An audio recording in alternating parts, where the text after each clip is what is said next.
Okay, welcome everybody to Chassidus in the morning, 15 minutes. On the day, the special Elul edition. Got to finish this parak, which is not really, we're going to the next parak.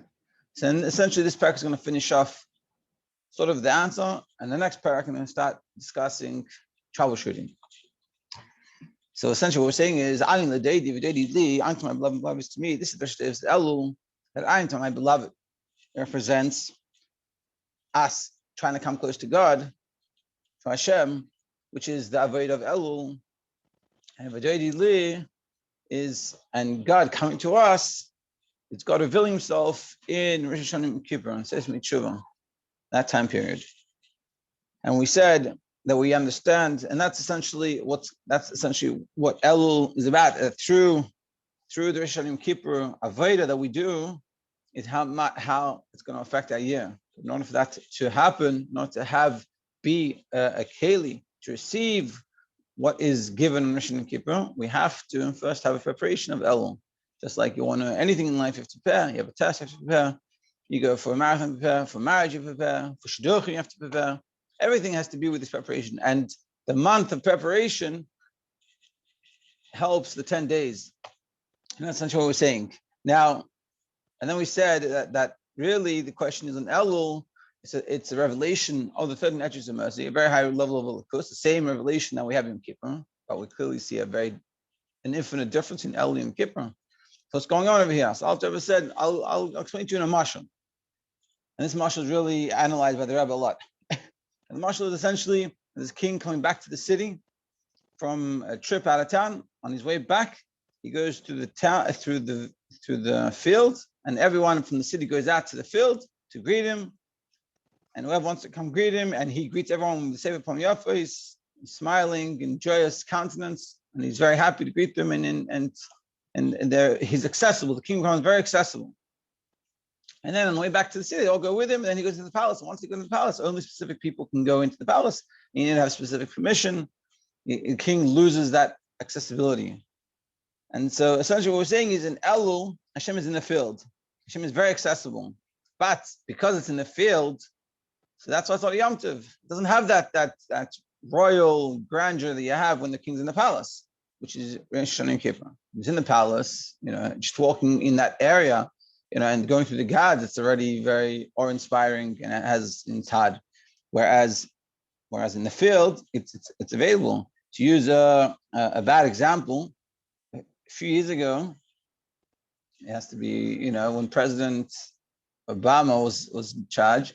There was one Friday that he was going in Crown Heights. He was going to school to speak or something. So they ended up organizing. He was going to drive down Kingston. It was actually the opposite way of Kingston, down Kingston.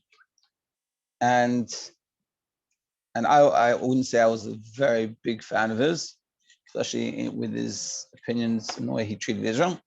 So when the time was coming that he was driving, or the entourage was coming, people went out to see him. And it's the president, and people had signs, protests from Mordechai Rabashkin, and I guess with Israel and things, and people went out, and my wife went out to see him, to check, to see, but I didn't see anything. I didn't go.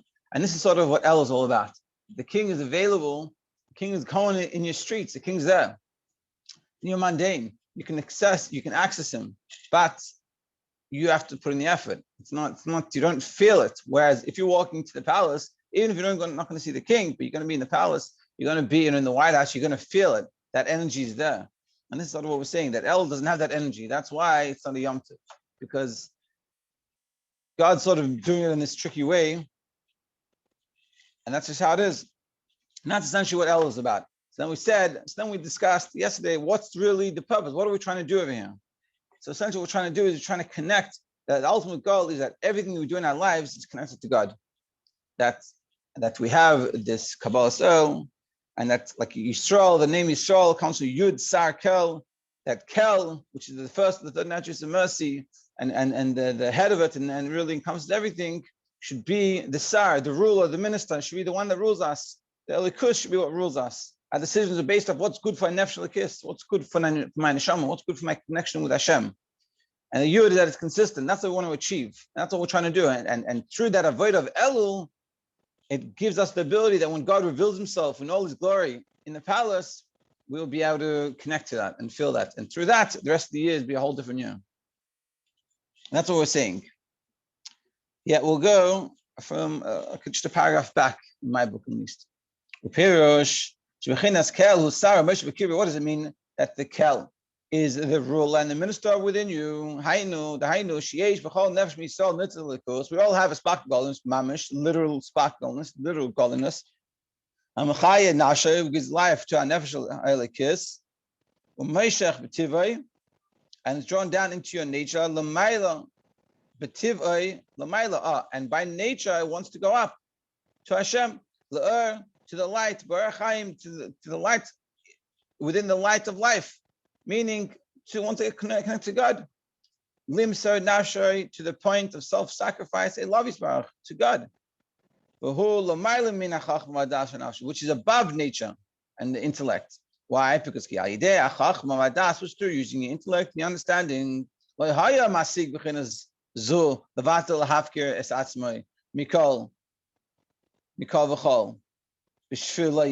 by nature, you're not going to be willing to sacrifice yourself for God. Meaning, by nature of the world in nature, God doesn't understand, God doesn't recognize. So I'm not going to give myself up for that. To the point of willing to die. It's like I think I said this before, that those some Chassidim, when they came out of Russia, they came for Tishrei, they were paid for the tickets to come for Tishrei, and they were sent them to a few Gedalim and influential, like holy Yidden. And he sent them to Rabbi Moshe Feinstein, Alav Shalom, which was the biggest halachic authority in the law, until the 80s. I think he passed away in the late 80s. And so Rabbi Moshe Feinstein asked the Chassidim, he sees these Russian Chassidim, they've been in communist Russia for 50 years and they're still religious. He said, how'd you do it? And they said, do you have a choice? Like, how did you survive? How did you stay from? Do you have a choice? So in Russia, in those situations, that ability to say I don't have a choice, and there's Chassidim stories that there was a guy that he wasn't working on Shabbos, he was in jail. Can't remember who it was. Maybe it was Remendel, I'm not sure. And it became known that he doesn't work on Shabbos, which is totally unheard of, but that's what it was. So came a new God, and he didn't know this whole deal they had. And they see this guy not working on Shabbos. He's like, what are you doing not working on Shabbos? And I think the guy started beating him up, and he's like, oh, I'm going to make sure you work on Shabbos. And at a certain point, the Chazal couldn't take the beating anymore. He was like finished. And he said, just kill me. Like, I can't take this. But the shayla is, why didn't he just say, fine, I'll work on Shabbos? Because he was connected like this. Limser nafshay love to Hashem. He was so connected that breaking Shabbos was impossibility. That even to the point of self-sacrifice, he could die. But losing that connection with God, it's not happening. Yeah. Because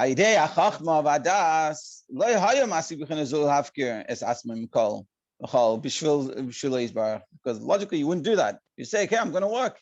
It's fine. It's not worth this God thing. If that's what's it's going to be so much pain, I'm going to die. That's logic. And by you're connecting to a level within you. It's above logic. You're connecting to God. It's so real, so more. It's everything. It's your purpose. So then you're willing to give up your life for it. And this is what we're trying to connect to. This is what we're trying to live our lives like. Because when you live a life like that, you have clarity. You know when you go to Shidduchim, you know what to choose. You know what's important to you. It's like if you read the Rebbe's letters in Shidduchim, especially in the early years, what was the main focus I ever had? A person should be a good frum Jew. Because in those days that was the standard. But I also think about it. It was also the standard of the people. And they were saying you have to realize that for you and the life you want to live, that's what's most important. But nowadays, unfortunately, where everyone is from, and so we have all these different standards. But I suppose we lost that connection. So if we had that connection, we really felt the way we're talking about in the Maimer, so the only question would be, was what's the frumkeit and the Yiddishkeit and the Chassidishkeit? Those will be important to us. You give up yourself from everything. You'd give up everything for this. This is what it means that we are sons to Hashem because we're like the extension of God. Because We're an extension of God. Shum tamadas, not in any logical way. Kumoi b'chinas regel. We're like the foot. Shebaregel shebatel lagabe reish, which the foot is nullified to the head. Ve'ein loy ratzon shaloi klal. There's no self-identity of the foot. The foot is not a separate entity from God, and we are essentially like this. And this is what we're trying to reveal throughout the whole year, which is given to us on Yom Kippur, but we can only receive it through our Avodah of Elul. This is what it means, nullify your will in front of the will of Hashem. In order to get to this level, not that Hashem should reveal himself this level, and we should be able to receive it on the Yom Kippur.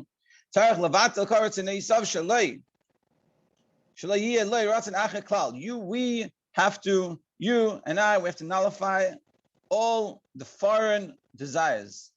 We have to put away everything that we desire that's not godly, and put that aside. And how do we do this? This is through all our avodah in Elul. Yeah.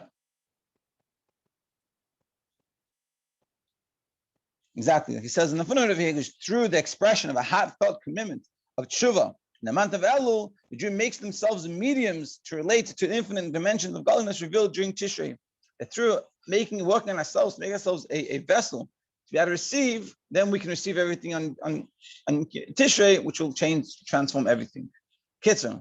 This kitzur is from the Tzemach Tzedek.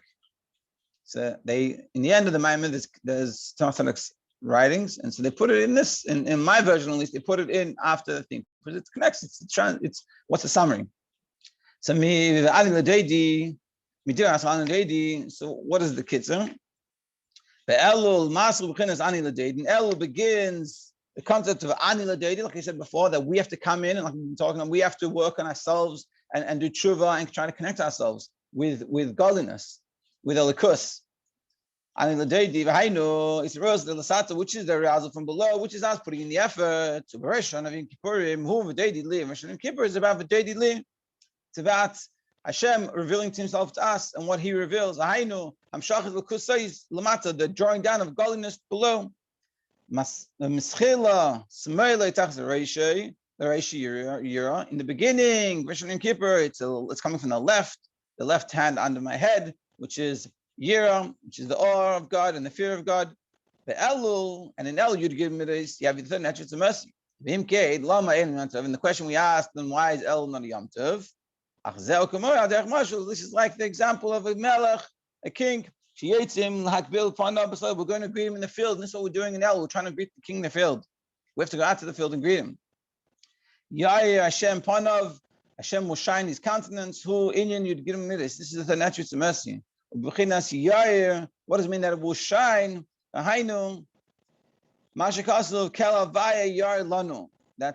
Hashem will shine to us. Yisrael, and this is what it means. Yisrael, Yud, Yisar, Kel. That Kel, the level of godliness within us, should be the minister. That the Kel is the one that rules within us. The godliness within us is the one making the decisions. To be continued tomorrow. I just want to finish off that part of the Avodah, and this is something that I have learned and I constantly learn, like realize, is that everything we said, I think, is pretty good and pretty basic, pretty clear. But the important first step is to recognize my nefesh elokis within me and my nefesh bahamas within me. Because if we're wanting to say that we have to work on getting the Yud Sar Kel, that the Kel should be the one in charge, we have to know who the Kel is. We have to know who the godliness within us is, and when that's talking, when that person is talking. In order to understand how to get that person to continue talking, we should all have an amazing day. And to be continued tomorrow.